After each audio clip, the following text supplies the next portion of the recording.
அது திரும்ப 118 பேருக்கு கொடுத்திருக்காங்களாமா. கூட்டணி கட்சிகள் தான் அவங்க எந்த கட்சியில இருந்துமா வந்தாங்க? அதுதான் திமுக சப்போர்ட் பண்ணலையே. திமுக எதிர்கட்சியா தான் இருக்கு. திமுக பொறுத்த வரைக்கும் எதிர்கட்சியா இருக்கும்பொழுது நிறைய விஷயங்களை எதிர்த்து அவங்கள மாதிரி எவ்வளவு பேரை பார்த்துருக்கோம் நாங்க. நீங்களே ஆளுங்கட்சியா இருப்பீங்களா, நீங்களே கூட்டணி போடுவீங்க. 10 வருஷமா இருந்த அதிமுக ஒன்னை கேட்டு நிக்கல. இப்ப என்னமா அது 5-6 பிரிஞ்சாங்கம்மா. அதிமுக காலி, திமுக காலி. ஏன்னா இவங்க வந்து அங்க பதவி சோகத்துக்கு போயிட்டாங்க. இனிமே வரமாட்டாங்க, ரிட்டர்ன் வரமாட்டாங்க. அவங்க அந்த வீட்டுக்கு வந்து டிரான்ஸ்ஃபர் ஆயிட்டாங்க. வீடு காலி பண்ணிட்டு அந்த வீட்டுக்கு போயிட்டாங்க. சீமான் சொன்னா நடக்குதா இல்லையா? இப்ப சீமான் சொன்னதெல்லாம் விஜய் செஞ்சுட்டு இருப்பாரு. நீங்க பாருங்க, செய்வாரு. பூரா அவர் சீமானும் அவர் அண்ணன் தம்பியை தானே, அதனால அவரு அறிவுரை வழங்கிப்பாரு. ரகசியமா போன்ல பேசிப்பாங்க. அது கூட சேர்ந்து நாம் தமிழர் கட்சியும் போயிடுச்சு. நாங்க ஏமா போனோம், களத்துல நிக்கிறோமா. நாங்க களம் குறைஞ்சிருச்சு, ஓட்டு பர்சன்ட் குறைஞ்சிருச்சுன்னா திரை கவர்ச்சி சொன்னார்ல. கவர்ச்சியில வாங்கிட்டாங்கன்னா திரை கவர்ச்சி. 16 வயசு பருவம் அங்கே திரை கவர்ச்சி.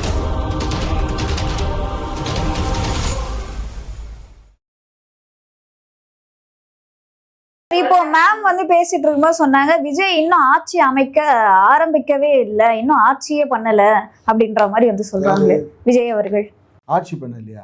அப்புறம் அவர் எந்த ஆட்சியை பண்ணுவாரு? அவர் தான் ஏற்கனவே தான் திட்டங்கள்லாம் ஒரு தொடர்ல வந்து ஒரு மாற்றமும் நடக்கல அப்படின்ற மாதிரி. அவர் அதெல்லாம் பண்ணிட்டு தாமா இருக்காரு. நல்லா தான் பண்றாரு. இதுல ஒன்றும் மாற்று கருத்து இல்லை. போக போகத்தான், அதாவது சட்டியில இருந்தா அதெல்லாம் இல்ல. போக போக வந்த உடனே என்ன பண்ணாரு? இப்பதான் அமைச்சரவையை போட்டிருக்காரு. அமைச்சர்களை கூப்பிட்டு நேற்று என்ன இன்ஸ்ட்ரக்ஷனா, ஒவ்வொரு உங்க துறையில பத்தி ரிப்போர்ட் தயார் பண்ணி எனக்கு கொடுங்க, என்ன தேவை, என்னென்ன பண்ணணும் எப்படின்னு. இது கடையில் இன்னைக்கு காலையில் நான் செய்தி படித்தேன். பள்ளி கல்லூரி பள்ளிகளுக்கு கிட்டத்தட்ட ஏதோ 75,000 கோடியா ஏதோ ஒதுக்கீடு பண்ணியிருக்காரு. 25,000 கோடி இல்லை, 80,000 பணம் ஒதுக்கி இருக்கோம். அதை வந்து அந்த ஸ்கூல் புதுசாக 85 ஸ்கூலுக்கு உள்கட்டமைப்புகளை உண்டு பண்ணுறதுக்காக அந்த பணம் ஒதுக்கியிருக்காங்க. இப்படி ஒவ்வொன்றும் அதாவது பார்த்து தான் அவங்களும் பண்ண முடியும். ஏன்னா நிறைய இருந்ததுன்னா அள்ளி போட்டுடலாம், இல்லை இருக்கிறத வச்சு அப்படி எப்படியே நம்ம பண்ணணுங்கிறதுல பண்றாரு. இதெல்லாம் சகஜம்தாம்மா. ஒரு ஆட்சி வந்த உடனே தேனாரும் பாலாரும் ஓடிடாது. கொஞ்சம் கொஞ்சம் திரு ஜோசப் விஜய் அவர் 75 வருஷமா ஆட்சி பண்ண நாங்களே ஒரு ஆத்தையும் ஓட விடல. அவர் இப்பதான் வந்துருக்காரு. அவரும் கோச்சிக்க முடியாது, விஜய் தம்பியை கோச்சிக்க முடியாது. ஏன்னா 75 இல்ல உண்மையில சீரிய 75 வருஷமா ஆண்ட உங்களாலேயே தேனாரும் பாலாரும் ஓடல வலிச்சு நக்கிட்டு போயிட்டீங்க. அதிமுக 60 வருஷமா இருந்துச்சு, அங்கேயும் தேனாரும் பாலாரும் இந்த பக்கம் பின்னாடி நக்கிட்டு போயிட்டாங்க. இப்ப இருக்கிறது வெறும் கை. அது வெறும் கையில எப்படி முகம் போடுவாரு? இவரா அள்ளி விட்டாரு பயங்கரமா. நான் வந்தா இதை செய்வேன் அதை செய்வேன். யாரும் எழுதி கொடுத்துருக்காங்க, செய்வாருமா. அதுக்கு காரணம் எழுதி கொடுத்தவங்க சரியில்லை. இல்ல இவ்வளவு டைம் கொடுத்தீங்க அதிமுகவுக்கும் திமுகவுக்கும், அதே போல தமிழக வெற்றி கழகத்துக்கும் டைம் கொடுத்தா தானே தெரியும். ஐயா எடுத்துக்கங்கய்யா, நீங்க 5 வருஷம் இல்ல 10 வருஷம் 20 வருஷம் எடுத்துக்கங்க. நான் வேணான்னு சொல்லி உங்களை நான் எங்க வேணான்னு சொன்னோம். நீங்க பாட்டுக்கு எடுத்துங்க, எவ்வளவு ஆண்டு முடியுமோ எடுத்துக்கிட்டு மெதுவா ஸ்லோவா பண்ணுங்க. இன்னொரு விஷயம் என்னன்னா, சீமான் அவர்கள் அந்த மேடையிலே சொல்லியிருந்தாரு, நல்ல வேலை எனக்கு ஓட்டு போடல, எனக்கு மட்டும் போட்டிருந்தா அப்ப தெரிஞ்சிருக்கும் அப்படின்ற மாதிரி வந்து சொல்லியிருந்தாரு. என்ன பண்ணிருப்பாரு போட்டிருந்தா? எங்க வாய் சும்மா இருக்காது, எங்க வாயெல்லாம் வாயாடி வாய். கேட்டுருவோம் நாங்க, உடனே கத்துவாரு, சண்டை போடுவாரு. ஆனா வெளிநடப்பு மட்டும் பண்ண மாட்டாரு சீமான். துணிச்சலா உள்ள உட்காந்து அடிச்சு பேசிக்கிட்டு இருப்பாரு. தப்புடா தம்பி, இது செய்யற தவறு, இது செய்யற தப்புன்னு தட்டி கேட்பாரு. இப்போ வந்து அவங்க வாய்ப்பு இல்லையே. காரணம் என்னன்னா, இவங்கெல்லாம் போயிட்டாங்களா, இந்த ஊழல்லாம் போயிடுச்சு. இந்த ஒரு ஊழல், இந்த ஒரு லஞ்சம், இதெல்லாம் உள்ள போய் உட்காந்துருச்சு. இருந்தாலும் அவங்களுக்குமே வந்து மக்கள் மீது ஒரு பாசம் இருக்கு இல்லையா? விஜய் அவர்கள் தப்பு பண்ணும் போது எதிர்கட்சிகள் எதிர்க்க தானே செய்வாங்க. அதுக்காக தானே எதிர்கட்சி இருக்கு. ஏமா ஆளுங்கட்சியில போய் சப்போர்ட் பண்ணிருக்காங்களாமா? அது திரும்ப 118 பேருக்கு கொடுத்திருக்காங்களாமா. கூட்டணி கட்சிகள் தான். அவங்க எந்த கட்சியில இருந்துமா வந்தாங்க? அதுதான் திமுக சப்போர்ட் பண்ணலையே. திமுக எதிர்கட்சியா தான் இருக்கு. திமுக பொறுத்த வரைக்கும் எதிர்கட்சியா இருக்கும்பொழுது நிறைய விஷயங்களை எதிர்த்து அவங்கள மாதிரி எவ்வளவு பேரை பார்த்துருக்கோம் நாங்க. நீங்களே ஆளுங்கட்சியா இருப்பீங்களா, நீங்களே கூட்டணி போடுவீங்க, நீங்களே வாக்கு வாங்குவீங்க. எங்க திருமாவளவனுக்கு திமுக ஓட்டு போடும், திமுக நிக்கிற இடத்துல திருமாவளவன் ஓட்டு போடுவாரு, கம்யூனிஸ்ட் நிக்கிற இடத்துல இவங்க 2 பேரும் போடுவாங்க, இவங்க 2 பேரும் நிற்கதான் அவங்க 3 பேரும் போடுவாங்க. எல்லாத்தையும் அப்படியே கரைச்சி சாம்பாரா குழப்பி அடிச்சிருவீங்க. அங்க வந்து போகும்போது மட்டும் விஜய்க்கு மட்டும் தனியா, அது விஜய் கிட்ட போன கட்சி, இது எங்க எதிர்கட்சி. அப்ப ஆளுங்கட்சியிலே இருப்பீங்க, எதிர்கட்சியிலே இருக்கிறாங்கப்பா. என்னடா வருது? ஏன் உங்களுக்கு இவ்வளவு பெரிய ஒரு முளத்துக்கு நீளுது வாயி? இல்ல உங்க அரசியல் நாகரிகத்துல என்ன சிரிப்பு அரசியல் வருது. நாகரிகம்? இப்ப நல்லா கேட்டுங்கம்மா, ஒண்ணு வந்து திமுக ஆளுங்கட்சியா இருக்கும், அண்ணா திமுக எதிர்கட்சியா இருக்கும், இல்லைன்னா அண்ணா திமுக ஆளுங்கட்சியா இருக்கும், திமுக எதிர்கட்சியா இருக்கும். இப்ப என்னன்னா அண்ணா திமுக ஆளுங்கட்சியில இருக்கு, அண்ணா திமுக எதிர்கட்சியில இருக்கு. இது எப்படி இருக்கு? சூப்பர். அப்போ நல்லா இருக்கும் உங்க அரசியல், நல்லா இருக்கும் உங்க அரசியல். 26ல சூப்பர். ஆளும் கட்சியிலயும் வந்து அப்ப அது விஜய் கட்சி கிடையாது, கூட்டணி கட்சி. திமுக, அண்ணா திமுக, திருமாவளவன் கட்சி இருந்து ஆதரவு கொடுக்கறது எப்படி கூட்டணியா மாறும்? கூட்டணி தான். அப்படின்னா என்னது? இவங்க கூட்டணி தான். கூட்டணி தானே. அந்தந்தமா சொல்றாங்க பாருங்க, ஆதரவா கூட்டணி இல்லையா? அப்ப திருமாவளவன் அவர்களும் கூட்டணி தானா? ஆமா, அப்புறம் அங்கதான் வேலை செய்யணும். இவங்க வெளியில அப்ப இவங்க எப்படி கூட்டணி ஆச்சுன்னு அம்மா, இப்போ திருமாவளவன் அங்க போயிருக்காரு, ஒரு சீட்டு கொடுத்துருக்காரு, கையெழுத்து போட்டிருக்காரு. ஒருத்தரே தரமாட்டாரு திருமாவளவன், கொடுப்பாரு. அவருதான் வேண்டான்னு சொல்லிட்டாரு போலே. அவர் நல்ல மனுஷன், அதெல்லாம் அவர் பதவிக்கு ஆசைப்படாத ஒரு திருமாவளவன் வந்து நல்லவர். அவர் மக்களுக்காகவே வாழ்ந்து, மக்களுக்காகவே உழைச்சி, மக்களுக்காகவே எலெக்ஷன்ல நின்று ஜெயிச்சு, அந்த மக்களுக்காக அப்படியே தன் தோளை அப்படியே மக்களுக்கு செய்ய முடியும். பதவியில இருந்தா தானே மக்களுக்கு செய்ய முடியும். ஐயோ, உங்க கதையெல்லாம் கேட்டுக்கிட்டு காதெல்லாம் இடி உழுது சாவுது. ஆட்சியில இருந்தாதான் கொடுக்க முடியும், ஆட்சியில இருக்கிறப்ப கொடுக்கலையே. அப்போ 10 வருஷமா இருந்த அதிமுக ஒன்னை கேட்டு நிக்கல. இப்ப என்னமா அது 5-6 பிரிஞ்சாங்கம்மா. அதிமுக காலி, திமுக காலி. ஏன்னா இவங்க வந்து அங்க பதவி சோகத்துக்கு போயிட்டாங்க, இனிமே வரமாட்டாங்க, ரிட்டர்ன் வரமாட்டாங்க. அவங்க அந்த வீட்டுக்கு வந்து டிரான்ஸ்ஃபர் ஆயிட்டாங்க, வீடு காலி பண்ணிட்டு அந்த வீட்டுக்கு போயிட்டாங்க. அதாவது ஸ்டாலின் அவர்கள் சொல்றாரு மீண்டும் திமுக ஆட்சி தான் அமையன்னு சொல்லிட்டு இருக்காரு, நீங்க வரமாட்டாங்கன்னு சொல்றீங்க. வந்துட்டா தமிழக வெற்றி கழகம் ஆட்சி கலைஞ்சிரும்ல. அதெல்லாம் வர முடியாதுமா. மக்கள் ரொம்ப தெளிவாயிட்டாங்க. 75 வருஷமா ஒண்ணும் செய்யல, இனிமே என்ன செய்ய போறாங்க? போதுண்டா சாமி, இதே சாராய கடை, இதே கள்ள சாராயம், இதே கஞ்சா, இதே கற்பழிப்பு, இதே தாலி அறுப்பு, இது போதும்னு மக்கள் முடிவு பண்ணிட்டாங்க. விஜய்க்கு போட்டாங்க. நாங்க வந்து லிஸ்ட் எதுவுமே தரல, நாங்க இலவசத்தை பத்தி பேசல. மக்கள் இலவச தன்மை வாழ்ந்து பழகிட்டாங்க.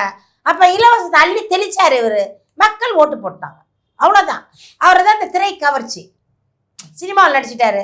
அண்ணா வந்து சினிமாவில் செய்கிற மாதிரியே செய்வார், சினிமாவில் செய்கிற மாதிரியே பண்ணுவார்னு சொல்லிட்டு அதே மாதிரி ஃபைட் பண்ணுவார்னு நினச்சிட்டு எல்லாம் வாக்களிச்சிட்டாங்க, அவ்வளோதான். திரை கவர்ச்சி தான் அது. அது ரசிகர் கூட்டம், இளைஞர்கள் கூட்டம். அது நாங்கள் தவறு சொல்லலை.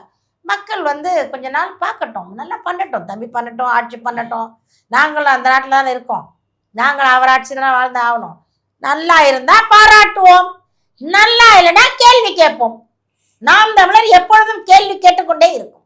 நாங்கள் மற்றவங்க மாதிரி 1000 ரூபாய்க்கு பாக்கெட்டில் போட்டு இப்படி பொத்திக்கிட்டு போக மாட்டோம், கேட்போம். எப்பனாலும் கேள்வி கேட்பாங்க, ஆட்சிக்கு வர மாட்டாங்க. வெளியில இருந்து கேள்வி கேட்கறது தான் அவங்க வேலை. பயம் இருக்குல்ல. சீமான் சொல்லியிருந்தாருல, நான் மட்டும் உள்ள போயிருந்தா அப்ப தெரிஞ்சிருக்குன்ற மாதிரி சொன்னார்ல. ஒருவேளை சீமான் அவர்கள் உள்ள போயிருந்தா எந்த மாதிரியான சூழலை அவர் உருவாக்கி இருப்பாருன்னு நினைக்கிறீங்க? நடக்கும், வேற என்ன நடக்கும்? குண்டு கட்டா தூக்கி வெளியில போட்டுருவாங்க, அவ்வளவுதான். எங்களுக்கு ஏன் உள்ள போயிருந்தாலும் எந்த ஒரு வித்தியாசமும் இல்லைன்னு தான் சொல்றீங்க. பண்ண முடியாது. அதான் அந்த புத்தி எங்க போவோம், அந்த புத்தி எங்க போகும்? இதே வேலைதான். அதிமுக வந்தா இவங்க உடனே என்ன பண்ணுவாங்க, சட்டையை கிழிச்சிட்டு வெளில போய் நிற்பாங்க. அவங்க வந்து அதிமுக இவங்க ஆச்சோம்னா அவங்க வந்து அவங்க வேட்டையை கிழிச்சிட்டு வெளில போய் நிற்பாங்க. இது பழகி போச்சு. நாங்க என்ன அந்த மாதிரி அநாகரிகமா இருக்கோங்களா? நீங்க அநாகரிகம் இல்ல, எங்களுக்கு வேணாம். அநாகரிகமே நீங்க தான். நாங்கெல்லாம் வந்து எங்கள்கிட்ட தமிழர்கிட்ட பேசி பாருங்க. நாம் தமிழர் கட்சி சின்ன பிள்ளை கூட நாகரிகமா பேசணும், மரியாதையா பேசணும், தெளிவா பேசணும். லஞ்சம்னா என்னன்னு கேட்க. சமீப காலமா நாம் தமிழர் மீது இருக்க விமர்சனமே என்னன்னா, அதாவது சீமான் அவர்கள் மீது கூட அந்த அளவுக்கு விமர்சனம் கிடையாது. இந்த 2ஆம் கட்டத்துல 3ஆம் கட்டத்துல இருக்காங்க இல்லையா, அவங்களுக்கு எல்லாம் கொஞ்சம் கூட நாடே மேகரிகமே இல்ல, அதாவது நாகரிகமே இல்லாம பேசுறாங்கன்ற ஒரு குற்றச்சாட்டு இருக்கே. யார சொல்லுவீங்க? ஒருத்தர் அது கோபத்துல வருமா வார்த்தை சமயத்துல. இந்த மாதிரியான ஆட்கள் தான் பாருங்களேன். நான் வந்து சிரிப்பு சாக்லேட் சாப்பிட்டு வந்தேன், சிரிச்சுக்கிட்டே இருக்கணும்னு சொல்லிட்டு. இங்கே ஒரு சூனியம், இங்கே ஒரு சூனியம் உட்காந்து 2 பக்கம் அந்த காதுல ஈயத்தை ஊத்தனோன்னா எனக்கு கோவம் வருது. உண்மையை கொட்டும் போது உங்களுக்கும் வருது. உண்மையை நீங்க வந்து பொய்யா சொல்லும் போது அந்த உண்மை வந்து அப்படி கொட்டும் பொழுது வந்து கோவமா கொட்டுது. அதான் வேற ஒன்றும் இல்லை. கோபத்தை நீங்க உண்டு பண்றீங்க. அது என்ன ஒருத்தர் இருப்பாங்கம்மா, எல்லா கட்சியிலையுமே எல்லார் மாதிரி இருப்பாங்க. ஒருத்தர் கோவமா பேசுவாங்க, ஒருத்தர் அமைதியா ஓபிஎஸ் மாதிரி ஒருத்தர் இருப்பாங்க, எடப்பாடி மாதிரி ஒருத்தர் இருப்பாங்க. ஓபிஎஸ் வந்து நாம் தமிழர் கட்சியில எல்லாருமே வந்து கத்திட்டே இருக்காங்க. ஒருத்தர் விமர்சனம் பண்றது மட்டுமே குறிக்கோளா வச்சிருக்காங்க. மக்களுக்கான நல்லது செய்யறது கிடையாது. செஞ்சுக்கிட்டு தான் இருக்கோம், நாங்கள் செஞ்சுக்கிட்டு தான் இருக்கோம். பரந்தூர் விமான நிலையம் வந்து எப்போ கட்ட வேண்டியது எப்படி நின்றுச்சு? நான் எங்க அண்ணன் தான் இந்த டூலை எடுங்கன்னு சொல்றாங்க. போராட்டம் ஆர்ப்பாட்டம் பண்ணிக்கிட்டே இருக்கோம். மதுக்கடையை ஒழிச்சே தெரியும். நாங்களாம் 15 வருஷமா எத்தனை கடையை மூடி இருக்கோம். ஆர்ப்பாட்டம் பண்ணி ஸ்கூல் பக்கத்தில் சில கடையெல்லாம் மூடி இருக்கோம். நாங்கள் கிராமத்துலலாம் போய் நாங்கள் போராட்டம் பண்ணி கடையெல்லாம் மூடி இருக்கோம். நிறைய பிரச்சனை நாங்கள் பண்ணிக்கிட்டு தான் இருக்கோம். நாங்கள் வந்து பதிவில் இல்லைன்னாலும் நாங்கள் வந்து சமுதாய நாம் தமிழர் தான் போராடுறாங்கன்னு இல்லை, பொதுமக்களுமே போராடி இருக்காங்க. பொதுமக்கள் அதான் எங்கள் கட்சியில் உள்ளவங்க நாங்கள் கொடி வச்சு நாங்கள் தாம்மா போராடுவோம். நிறைய மறியல் பண்ணியிருக்கோம். நாங்கள் நிறைய மறியல் பண்ணியிருக்கோம். ஒன்றும் இல்லை, அந்த கடற்கரையில் வந்து கலைஞரோட பேனா வைக்கிறேன்னாங்க. அதுக்கு நாங்கள் தான் தடுத்து நிறுத்தோம்னா இப்போ நட்டுருப்பார் அவர். அந்த 5 வருஷம் ஆட்சி முடியறதுக்கு நேரம் பேனா நட்டு வச்சுட்டு ஸ்டாலின் போயிருப்பார். அதை நட்டு வைக்கிறது நாங்கள் தான் நிப்பாட்டி வச்சோம். பரந்தூர் விமான நிலையத்தை நாங்கள் தான் தடுத்து நிறுத்தணும். இந்த நிறைய இடங்களை இடிக்கிறதுக்கு தயாராக இருந்தாங்க. அண்ணன் தான் போராட்டம் பண்ணி அதை இது பண்ணார். பெட்ரோல் டீசல் விலை ஏற்றத்துக்கு கூட நாங்கள் போராட்டம் பண்ணியிருக்கோம். சிலிண்டர் அப்படி இருந்தோம் 4 ரூபாய் ஏறி இருக்கே இப்போ. ஏமா அது ஆளும் கட்சி தான் தட்டி கேட்குறோம். நாங்கள் வந்து ஆளுங்கட்சி இல்லை, எதிர்கட்சி இல்லைம்மா. நாங்கள் வந்து ஒரு சமூக ஆர்வலராக மக்கள் மீது வந்து அக்கறை உள்ளவராக போராட்டம் பண்ணலாம். ஆனால் சீமான் குரலுக்கு மதிப்பு இருக்கு.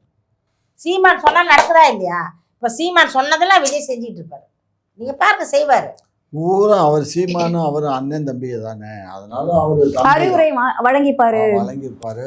ரகசியமா போன்ல கைபேசியில பேசிப்பாங்க.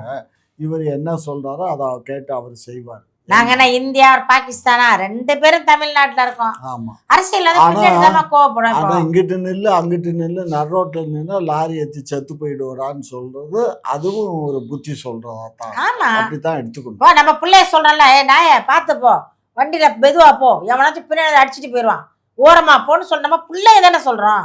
பிள்ளைய செத்து போன்னு சொல்றது இல்ல, பார்த்து போ. அவங்கதான் இப்ப சேஃபா போயிட்டாங்களே, அது சொன்னவரை தான் வந்து இப்ப அந்த நிலைமையில இருக்காரு இல்லையா? எங்களுக்கு எந்த நிலைமே இல்ல. நீங்க இவ்வளோ வருத்தப்படுறீங்க. ஐசியூல இருக்காருன்னு ஏன் நாங்க ஐசியூல இருக்கோம்? அப்படி கெத்தா நேத்து பேசினாரா இல்லையா? 3 மணி நேரம் பாத்தீங்களா இல்லையா? அவர் 3 மணி நேரம் வீரவசனம் பேசினாரு, பாத்தீங்களா இல்லையா? நாங்க சோர்ந்தே போக மாட்டோம். பாருங்க, என் தொண்டைய பாருங்க, சோர்ந்தே போக மாட்டோம். ஒரு மனிதன்னா வெற்றி தோல்வி 2மே இருக்குமாமா. 2ஐயும் ஈக்குவலா எடுக்கிறவன் தான் மனிதன். தோல்வி வந்தா தோண்டு போறதும், வெற்றி வந்தா அவங்க பட்டாசு வெடிக்கிறது மனித இயல்பு கிடையாது, அது அநாகரிகம். ஆனா விஜய் மாண்புமிகு ஜோசப் விஜய் அவர்கள் வந்து உங்களுக்கு பெரிய ஆப்பு தயார் பண்ணி பார்க்கலாம், பெரிய ஆப்பு தயார் பண்றாராம். கொல்லுப்பட்டையில சொல்லி இருக்காராம். சரி, இரும்புலையும் அப்படியே தம்பி மரத்திலையும் செய்ய சொல்லி இருக்காரு. சரி, ஆமா, நான் தம்பிக்கு சொல்ற அறிவுரை. இன்னொரு விஷயமும் அரசல் புரசலா செய்திகள்ல வெளியாயிட்டு இருக்கு. சீமான் அவர்கள் விஜய் அவர்கள் செய்தியாளரை சந்திச்சு பேசுற வரைக்கும் செய்தியாளரை சந்திக்க மாட்டேன் அப்படின்னு சொன்னதாகவும் சொல்லப்படுது. உண்மை? எதுக்கு பேசணும்? என்ன பேசணும்? கண்டென்ட் வேணும். ஏதாச்சும் ஒரு பிரச்சனைனா உடனே அண்ணா அந்த இடத்துல வந்து செவிலியர் எல்லாம் போராடுறாங்கன்னா நீங்க என்ன பண்றீங்க? அண்ணா டீச்சர்ஸ் எல்லாம் போராடுறாங்கன்னா நீங்க என்ன பண்ண போறீங்க? அண்ணா பரந்தூர்ல விமான கட்ட போறாங்க, நீங்க என்ன சொல்றீங்க? அங்கதானே அவர் தர்க்கம் பண்ணாரு, அந்த மைக்ல தான் தர்க்கம் பண்ணாரு. இல்ல இந்த மீடியா முடியுமான்னு கேட்டார்ல, இல்ல நீங்க மீடியாக்களை புறக்கணிச்சிருக்கீங்களா? நாங்க தான் மீடியா புறக்கணிச்சிருக்கோம். நான் இப்போ உங்கள்கிட்ட கூட பேசக்கூடாதுன்னு நினைச்சேன். சில குறைகளை சொல்லிதான் ஆகணும். நான் நினைச்சேன் வந்து உட்காந்தோடனே ஏன் அண்ணன் மாதிரியே போயிடலாம் நினைச்சா அநாகரிகம். சீமான் அவர்களுடைய வாய்ஸா நீங்க இருக்கீங்களா? ஆமா, ஆமாமா. இப்ப நாங்க கொடுத்த குரல் தாமா இன்னைக்கு நடந்துகிட்டு இருக்கு. அதனாலதான் சீமான் மதுக்கரையை ஒழிக்கணும்னு சொன்னது நாங்க தான். கள்ள சாராய குடி செத்தவனுக்கு என்னடா 5 லட்சம், ரோட்ல வந்து நல்ல சாராய குடிச்சது 40 லட்சமானு கேட்டதுக்கு தான் அவர் ஏற்றி கொடுத்தாரு ஸ்டாலின் அவர்கள்.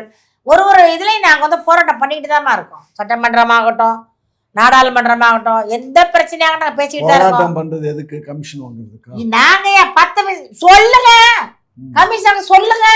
சரி, மறைமலைநாடுல நடந்த கூட்டத்துக்கு எவ்வளவு செலவாச்சு? அது ஆயிருக்குண்ணே, நிறைய ஆயிருக்கும்.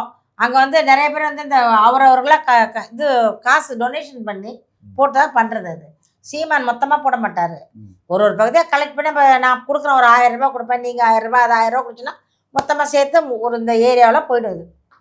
ஒரு 10,000 20,000 அது மொத்தமா ஒருத்தட்ட போயிட்டு அது சேர்த்து அதில் தான் செலவு பண்ணுவாங்க. பற்றாதான் அண்ணன் செலவு பண்ணுவார். 5 லட்சம் 10 லட்சம் அண்ணன் செலவு பண்ணாரு. ஆனா நாங்க அந்த இடத்துல அவருக்கு எங்க இருந்து 5 லட்சம் 10 லட்சம்லாம் வருது? பிச்சை எடுக்கிறாரு, திருடுறாரு. விஜய் கிட்ட போய் பிச்சை எடுத்தாரு, திமுக கிட்ட போய் திருடினாரு. அப்போ அண்ணா திமுக கிட்ட போய் வேட்டிக்கு துண்டுக்குள்ள கையை விட்டு காசு வாங்கினாரு. அந்த காசை கொண்டாந்து கொடுத்தாரு. இல்ல அவரு எதுவும் தொழில் எதுவும் பண்ணல. ஆமா, அவங்க தாத்தா முதலமைச்சரா இருந்தாரு, அவங்க அப்பா முதலமைச்சர். அவர் கொள்ளையடிச்சு தமிழ்நாட்டையே சொரண்டி பேங்க்ல வச்சிருந்தாங்க. அதுல வந்து சொகுசு கார் ஓட்டிக்கிட்டு இருக்காரு. அங்க வந்து ஜெயலலிதா அம்மா சம்பாதிச்சு நிறைய வீட்டு வாடகை கட்டுறதுக்கு, அவரு கார் யூஸ் பண்ற, பெட்ரோல் போடுறதுக்கு வேலையாட்கள்லாம் வச்சிருக்காரு. அதுக்கு இப்ப வந்து கூட்டம் நடத்தினா 5 லட்சம் அதெல்லாம் வருமானம் வரும். வருமானம் எங்க? அதெல்லாம் உங்கள்ட்ட சொல்ல அவசியமே கிடையாது.